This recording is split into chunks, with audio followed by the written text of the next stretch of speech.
फुले, त्याचप्रमाणे तबाईशेठ उंडे सरपंच, रवींद्र वळसे पाटील, गणपतराव वळसे पाटील, त्याचप्रमाणे शिवसेना नेत्या पूजाताई वळसे पाटील, त्याचप्रमाणे सचिनजी लबडे, महेशराव वाघ, समोर बसलेले पाटील. आता तुम्ही सगळे ज्येष्ठ वडीलधारी मंडळी की आता नामोल्लेख सर्वांचा केलाही पाहिजे, परंतु आपल्या सर्वांना माहिती आहे अजून उमेदवार अजून मान्यवर यांचे मनोगत होणार आहे आणि सभेची वेळ काहीतरी मला वाटतं 7:30-8 पर्यंत काहीतरी असेल आणि मला वळतीला नियोजित सभा आहे.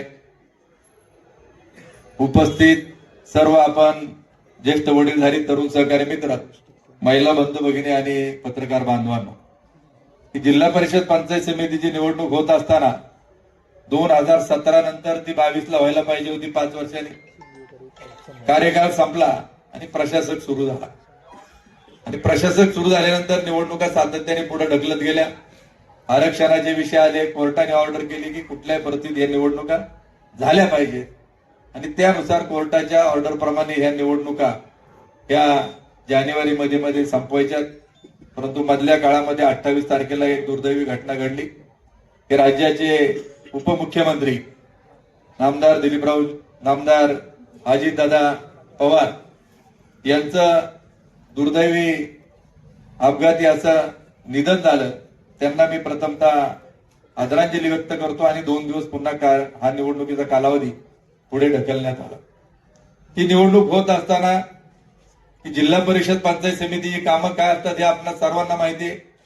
की प्राथमिक आरोग्य केंद्र असेल, जिल्हा परिषदच्या शाळा असतील, बांधकाम विभाग जो इमारती बांधण्याचं काम करतो, रस्त्याचं काम करत असतो, त्याचप्रमाणे आरोग्य खातं, महिला बाल कल्याण, समाज कल्याण, व्यक्तिगत लाभाच्या योजना याच्या माध्यमातून मागासवर्गीय असेल, ओपन मध्ये असेल त्यांच्यासाठी राबवण्याचं काम आणि कृषी खातं हे करत असत. परंतु गेले 4 वर्ष प्रशासकीय राजवट असल्यामुळं सर्व काही एकाच व्यक्तीच्या माध्यमातून तालुक्याचा विकास होतो, एक अशा प्रकारची भावना निर्माण करण्याचा प्रयत्न होतोय. परंतु आपण ज्यावेळी अरुणराव गिरे असतील ते या परिसरामधून जिल्हा परिषदेला निवडून गेले आणि त्यावेळी तुमची कामं त्यांच्याकडून होती का नव्हती होत याचे साक्षीदार तुम्ही देखील आहात. गावचे सरपंच म्हणून जे काम करतात, आता इथं धामणीच्या देखील सरपंच रेश्माताई उपस्थित आहेत, रवींद्र वळसे पाटील आहेत, आता त्यांच्या गावामधले आमदार आहेत, पूर्वी मंत्री होते. मग लोक कसे मानतात की सरपंचाने आमच्या गावाचा घाट त्या ठिकाणी केला, की आज देखील सगळे परिसर त्या ठिकाणी जाणतं की जे आमदार करू शकले नाहीत एका सरपंचाने करून दाखवलं. म्हणून हा जो आभास निर्माण केलेला का जे काय होतं ते आमच्याच याने होतं. ज्यावेळी हे प्रतिनिधी आपले त्या सत्तेवरती असतील, तिथे निवडून जातील, त्यावेळी तुम्हाला याच्या त्याच्या दारात जावं लागणार नाही. ते विषय पंचायत समिती आणि जिल्हा परिषदेच्या माध्यमातून सोडवले जाणार आहेत. आज विकास एकाच गोष्टीवर सांगितलं जातं की आम्ही हे काम करतो, आम्ही ते काम करतो. कुणी करतं म्हणून काय उपकार मेहरबानी करत नाही. सरकार चालतं ते जनतेच्या करावर त्या ठिकाणी चालतं, कंपन्यांच्या करावरती चालतं आणि त्याच्यामधून जो निधी आहे तो होत असतो. परंतु आपण पाहिले की एका बाजूला मधल्या काळामध्ये विधानसभेच्या वेळी देखील एक नाव पडलं होतं, एक लाभार्थी गँग, मलिदा गँग अशी नाव पडली. आज कामं करणारी ते आणि निवडणुकीला उभे राहणारी देखील हीच सगळी मंडळ आहेत. पण जनतेकरता तुम्ही काय करता? एक प्रसंग आपल्या सर्वांना आठवत असेल की नोव्हेंबर महिन्यामध्ये आपल्या परिसरामध्ये ऑक्टोबर-नोव्हेंबर मध्ये मोठ्या प्रमाणात मानवावरती बिबट्याचे हल्ले झाले आणि हे हल्ले होत असताना आजपर्यंत म्हणजे 57 लोकांचा बळी गेला. पण आंदोलन ज्यावेळी झालं त्यावेळी 56 लोक मयत होते.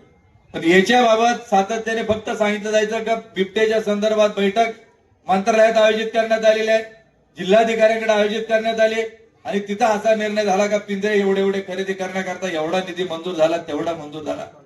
परंतु आम्ही सांगितलं की ज्यावेळी एखादी दुर्घटना होत असते त्यावेळी त्या परिस्थितीचा पाहणी करण्याकरता जिथं तुमचा निर्णय होत असतो मंत्रालयात किंवा जिल्हाधिकाऱ्यात, त्या जिल्हाधिकाऱ्यांना देखील कळलं पाहिजे, त्या खात्याच्या मंत्र्यांना कळलं पाहिजे काही ग्राउंड वरती काय परिस्थिती आहे, लोक कशी राहतात, काय प्रसंगाला सांभाळतात. म्हणून आमचं म्हणणं होतं का ते तिथं आले पाहिजेत. ऐकलं नाहीत, मीटिंग तिकडे आयोजित केली. मग आपण सर्वांनी पुढाकार घेतला आणि निर्णय त्या ठिकाणी घेतला की जोपर्यंत राज्याचा वनमंत्री येत नाही, जिल्ह्याचा जिल्हाधिकारी इथं येत नाही, तोपर्यंत आपण रस्त्यावरून तो हलायचं नाही. आणि आपण आंदोलन केलं आणि जिल्हाधिकारी पहिल्यांदा आजपर्यंतच्या इतिहासात ऊसाच्या वावरात कधी गेलं नव्हतं, त्यांना यावं लागलं. वन मंत्र्याला त्याची दखल घ्यावी लागली. उपमुख्यमंत्र्यांनी देखील घटनास्थळी भेट दिली.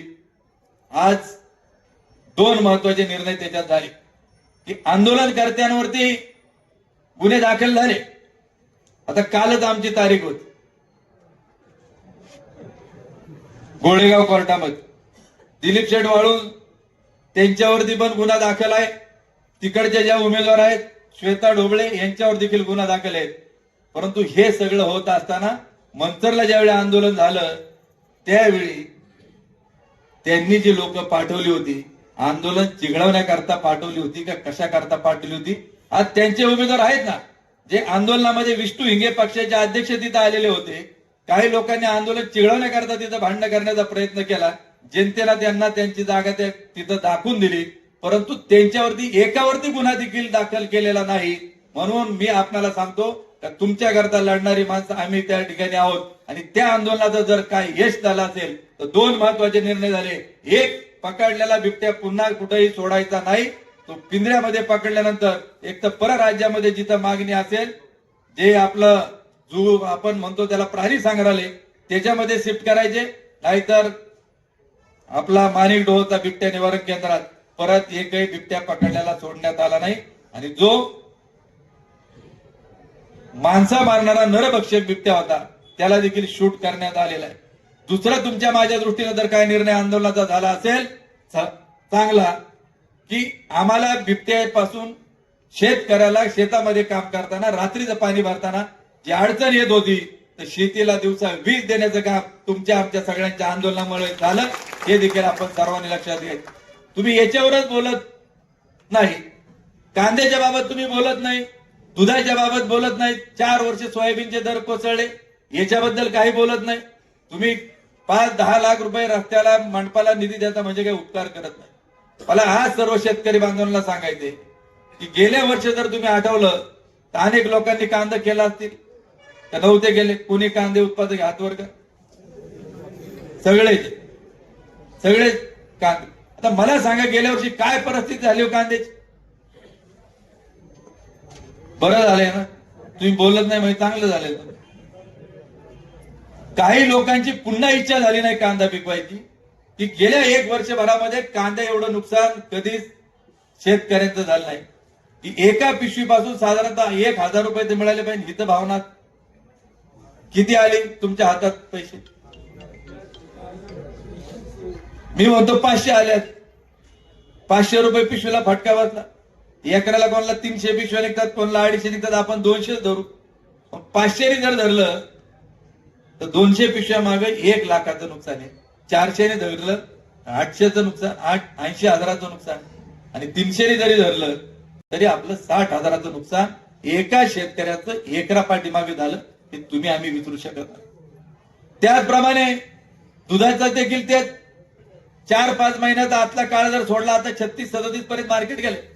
पण पाठीमागच्या 1 वर्षामध्ये गाई सुद्धा कोणी घेत होतं का जर्सी गाय?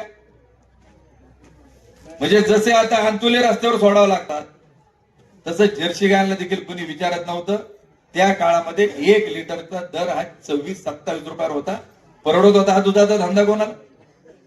का तुम्ही त्याच्यावरती दुधाला आंदोलन जे अनुदान द्यायचं होतं त्याच्यामध्ये का सरकारने निर्णय घेतला नाही?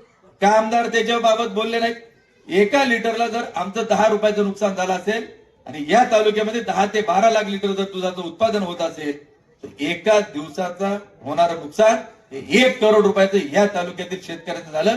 वर्षाचं जे महिन्याचं जे नुकसान झालं ते 30 कोटीचं झालं आणि 12 महिन्याचं जवळपास 350 कोटीचं नुकसान झालं. याला जबाबदार कोण? फक्त गावात आल्यानंतर पत्रक छापायची, सांगायची एवढा तुमच्या गावाचा विकास केला.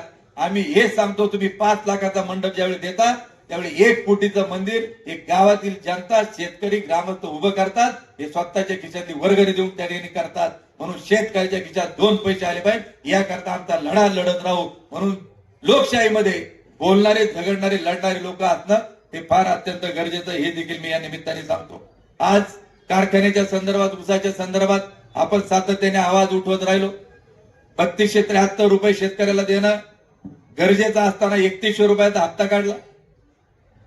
मी संचालक मंडळात आहे, आम्ही विरोध केला. 3100 चालणार नाही, एक रकमी कायद्याप्रमाणे 3273 दिलेच पाहिजेत. म्हणले नाही द्यायचे.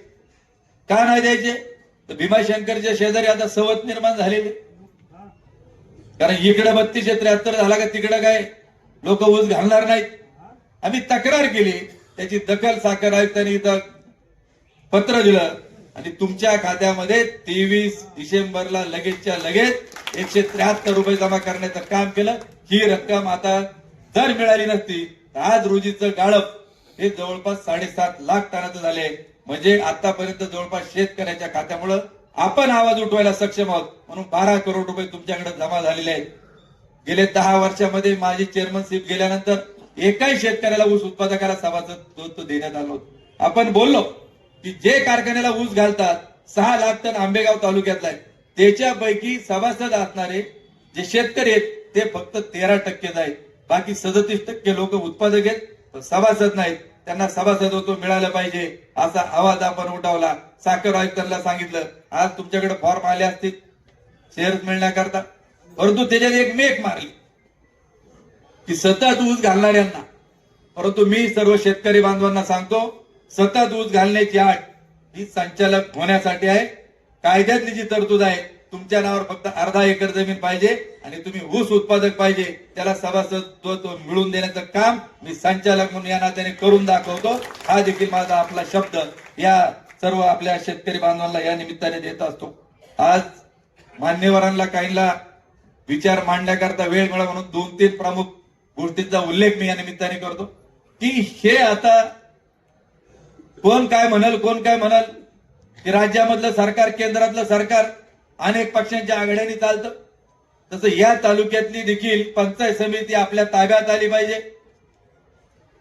की गेल्या अनेक वर्षाचं आठवण करा की दर तालुक्यामध्ये आम सभा ही आमदारांच्या अध्यक्षतेखालून वर्षातून एकदा अरुंड होत असते का नाही? सरपंच लोक जे असते, मला तुम्ही आठवण करून सांगा रेश्माताई, या तालुक्याची आम सभा कधी जाईल? लोकांना बोलून द्यायचं नाही.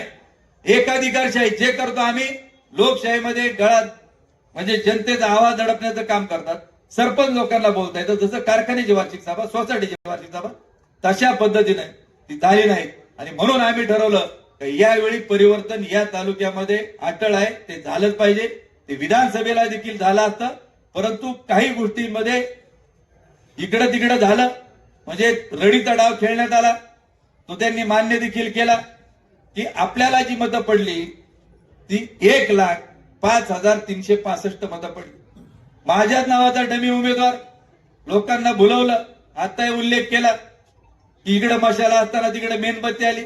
अहो मशाल केवढी, मेणबत्ती एवढी, फू केलं तर अशी हिजून जाईल. तुम्ही काळजी करू नका. फक्त तुम्ही लोकांपर्यंत हे पोहोचवा की तिथं देखील पिपाणी, ट्रम्पेट आणि आपली तुतारी वाजवणारा माणूस, लोक त्याच्यामध्ये अशिक्षित लोक जी होती, साधी लोक होती, ती त्याच्यामध्ये गडबड झाली आणि 2965 मतं तिकडे गेली. मग दोन्हीची आपली जर टोटल केली तर आपल्याला पडलेली जी मतं आहेत ती 1,08,330 मतं आहेत आणि त्यांना पडलेली मतं जी आहेत ती 1,06,888. म्हणजे आपला विजय हा 1442 मतांनी विधानसभेला झाला. ही जनता मान्य करते. आणि त्यांनी देखील सांगितलं की 1,500 निवडून आलो, कसं मंत्रीपद मागू.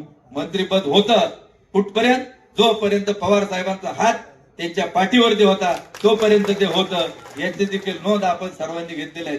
मी आपल्या सर्वांना सांगतो की हे जे घडलं विधानसभेच्या बाबत ते आता घडता कामा नये. म्हणून मंचर नगरपंचायत लागली. आमचा सगळ्यांचा प्रयत्न होता की आपण सगळे एकत्र येऊ. त्याच्यात एकत्र देण्यामध्ये काही अडचण निर्माण झाली. लढली मंडळी, लढली तरी देखील की त्यांनी लढत असताना भाजपला सोबत घेत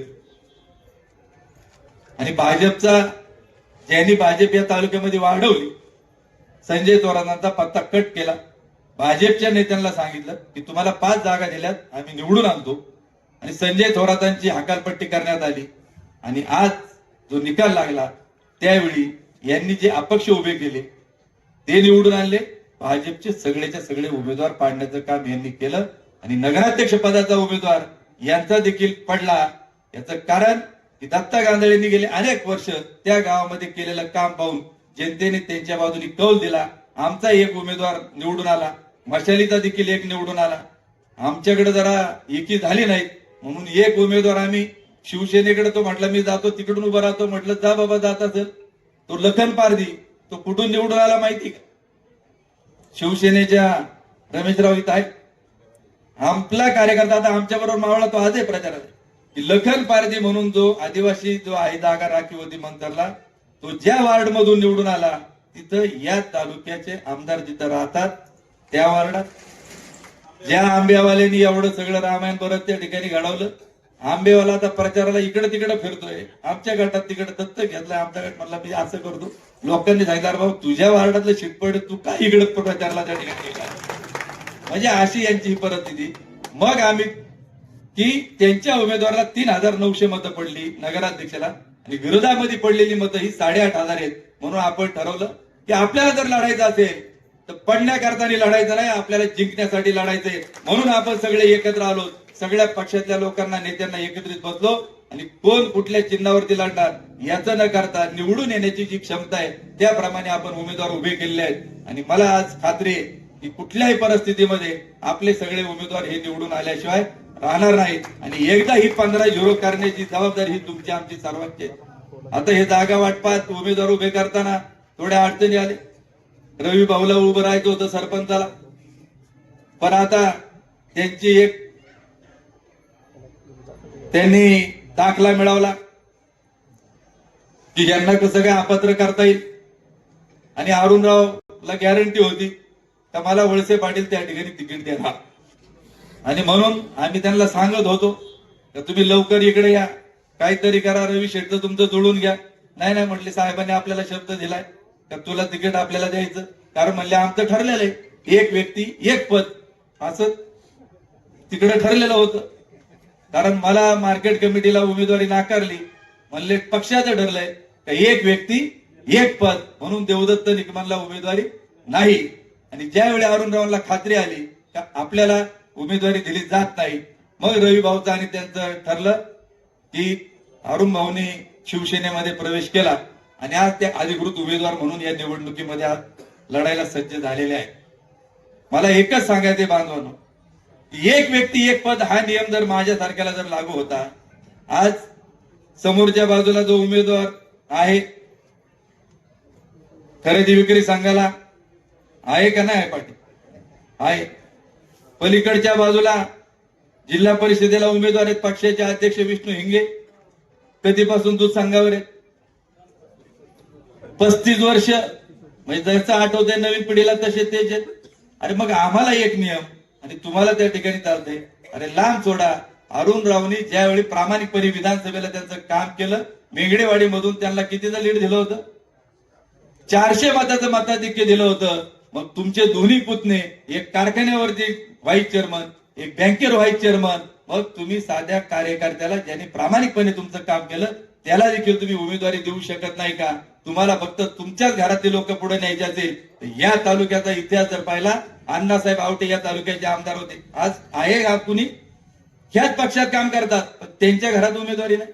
किसनराव बानकिलेंची सूनबाई बिनविरोध गावाने निवडून दिली मंतर नगरपंचायतला, तिनं उपनगराध्यक्ष पद मागितलं होतं, तिला देखील देण्यात आलं नाही. अहो हे तर लांब सोडा, परंतु आता माळसाकांत तुमच्याकडे होणार का नाही तेच सांगतील, तुम्हालाही गॅरंटी काय होणार तिथं. परंतु आपल्या निवडणुकीत विधानसभेला ते पोपटराव गावडे ओरडून सांगत होते वळसे पाटलांना निवडून दिलं नाही तर बोगदा होईल आणि अख्खं डिंब्याचं धरणाचं पाणी तिकडे नेईल. आणि पहाट मला गावडे साहेबाचा फोन आला त्या दिवशी, म्हणले चेअरमन साहेब, म्हणलं काय झालं गावडे साहेब? अहो म्हणले माझं तिकीट कापलं दामूला दिलं. म्हणलं कोणी दिलं? अहो म्हणले ज्या वळसे पाटला मी भरोसा ठेवला त्यांनी माझा म्हणले गळा कापायचं काम केलं, आता त्यांना सोडायचं नाही म्हणले. मग आता अरुणरावची काय परिस्थिती झाली, गावडे साहेबांची तिकडे काय परिस्थिती झाली. म्हणून बांधवांनो मला या निमित्ताने एक सांगायचंय की आता यांना जे करायचंय हे स्वतः करता करायचे, जनतेकरता काही त्यांचं घेणं देणं पडलेलं नाही. म्हणून या निवडणुकीमध्ये जे काय आपले उमेदवार आहेत त्यांच्या पाठीमागे भरभक्कमपणे आपल्याला उभं राहून ही जी काही एकाधिकारशाही ही आपल्याला संपवण्याचं काम कुठल्याही परिस्थितीमध्ये या निवडणुकीमध्ये करून दाखवल्याशिवाय राहायचं नाही. मी फक्त जाता एकच सांगतो की जसं आपण कारखान्यामध्ये बारकाईने लक्ष घातलं तुमच्या पदरात काही ना काहीतरी त्या ठिकाणी पडतंय. तशाच प्रकारे शरद बँकेमध्ये आपण आवाज उठवला म्हणून लोकांना डिव्हिडंड मिळायला लागला, की बुडालेला डिव्हिडंड देखील 2% आपल्याला द्यायला लागला. तिथं कुणी काय केलं, कसा लाभ उठवला, तसं मी देखील आपल्याला या निमित्ताने सांगतो की आजपर्यंत आम्ही कोणाच्या खोलात गेलो नव्हतो, परंतु जनतेची कामं करत असताना आज लोकांमध्ये वेगळा अपप्रचार केला जातोय. आम्ही तुम्हाला 2 दिवसात लाईटीची कामं करून देतो, पोल उभे करून देतो. अरे तुमची जहागीरदारी होती, तुम्ही एवढे पैसेवाले होतात, तर आठवून बघा ज्यांची कामं झाली तुमच्याकडून यांनी किती पैसे त्या ठिकाणी उकळलेले आहेत. आपल्याला रस्ता चालू असताना एकच कळतं की हा रस्ता चाललाय, एवढ्या लांबीचा माणूस सहज गाडीवरती मोजतो एवढं काम झालंय का नाही झालं. त्याचप्रमाणे डांबर खड्डा पडलाय नाही ते कळतं, परंतु ही लाईटीचे खांब उभे करत असताना त्याच्यामध्ये पोल राहताना त्याच्या सिमेंट कॉन्क्रीटचं धरलेलं असतं इस्टिमेटला. जो कंडक्टर आहे त्याचा डायमीटर किती धरलेला आहे, कारण लाईटीला करंट बसतो म्हणून आपण त्याच्याकडे जात नाही. पण मी सांगतो हे जे लबाडांनी आजपर्यंत लुटून विजेच्या माध्यमातून लोकांचे जे पैसे उकळलेले आहेत यांना 440चा व्होल्टेज दिल्याशिवाय आपण थांबणार नाही. हा देखील मला त्यांचा सर्वांना इशारा आहे. कारण इकडे एक ठेकेदार आहेत, आमच्या तिकडे एक लाईटीचा ठेकेदार आहेत, बाकीचे सगळे अशी लाभार्थी गँग आहेत. म्हणून मी आपल्याला सर्वांना कळकळीची विनंती या निमित्ताने करतो की उद्याच्या येणाऱ्या या 7 तारखेला तुम्हाला जे मतदान करायचंय तर ते मतदान या मतदारसंघामध्ये आपली निशाणी आहे जिल्हा परिषदची काय धनुष्यबाण आणि पंचायत समितीला मशाल या चिन्हावर तुम्ही पहिल्यांदा मतदान करताय आणि त्याच्याबाबत देखील हे चिन्ह आपल्याला प्रत्येकापर्यंत पोहोचवण्याचं काम करायचंय. दुसऱ्या मतदारसंघामध्ये तुम्हाला तुतारी वाजवणारा माणूस आहे, त्याचप्रमाणे आदिवासी भागातील जनतेला आम्ही सोबत घेऊन तिथं देखील विळा हातोडा हा आपला तिथल्या आघाडीमधल्या उमेदवाराची दिशेने या सर्वांना आपण निश्चित चांगल्या प्रकारचं मतदान करू. आणि एकच जाता सांगतो, आमचं आघाडीमध्ये जे ठरलेलं आहे की त्यानुसार कोणाच्या किती जागा येतील याला महत्व नाही, कारण 2 शिवसेना एकत्र यायला तयार नव्हत्या. आम्ही त्यांना सांगितलं या तालुक्यात जर परिवर्तन करायचं असेल तर आपण एकत्र येऊ आणि ज्यावेळी आपली सत्ता येणार आहे त्यावेळी या तालुक्यामध्ये पंचायत समितीमध्ये आपण भगवा फडकवून दाखवू. एवढंच सांगतो आणि थांबतो. धन्यवाद.